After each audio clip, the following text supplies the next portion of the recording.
Thursday, yeah. I believe you're doing a bit of an interview. I've been kicked off this one. Just excuse me, I'll just find my place in the audience. Hi, sweetheart, move off the chair. Who was that girl? I'll find myself a man, thanks. No, back to the audience. You think you're a man, but I don't know what's going on. She's getting a kickback. Just sit over here, my darling.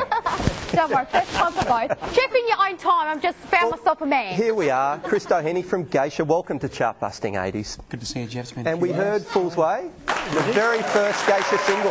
First Geisha single, 1985, yep. A lot of memories there. Yes. Obviously not pretty well. You've got the lyrics down here just in case. Camera, don't go down there. It's been a few years since we've done that. But yeah, thinking back to the 80s, what are your memories of that time, Chris? Drugs, alcohol, sex, music. Yeah. You know. Where you get? Yeah. Is that what you mean? We're talking about the X Factor later with you did a bit of songwriting with Mark Holden, didn't you? Yes, but I was hoping you wouldn't mention that, mate. Mark Holden, that slimy bastard.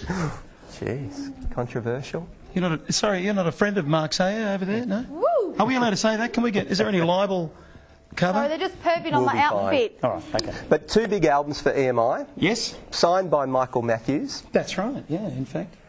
They must have been crazy days. They were. It was fantastic, mate. What do you want to know? Come on. Well, the dirt? We've got our good buddy Cameron Adams from the Herald Sun tonight. You did a Reformation gig back in 1998 and you told Cameron that there were lots of punch-ups. There were. What was the problem in the band? I stayed too long and drank too much and had too many drugs and that, and it got thrown out by the bouncers at the end of the night. Is that what you mean? Or earlier, before the gig?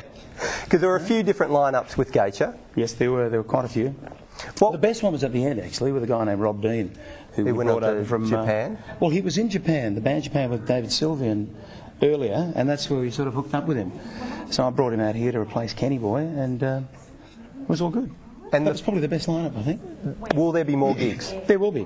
I've been talking to Michael about it. We've got the compilation album that we released in '98 through EMI, which is basically all the 8 singles that we recorded.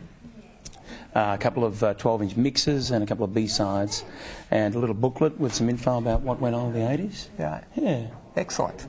Well, we're going to hear a bit more Geisha right now from the second album. What can you tell us about Calling Your Name? Calling Your Name, I remember the clip. They wanted me to play bass on the day, and I didn't want to. I just wanted to stand there and sing just to give everyone the shit, so I did. And there was almost a punch-up on that day, actually. If you look in the clip, I'm clipping the drummer over the back of the head, and he got upset about that. Okay. Pay close attention to that one. That ended up in a punch-up. Well, let's check it out now. Here's Geisha, Chartbusting 80s, Calling Your Name.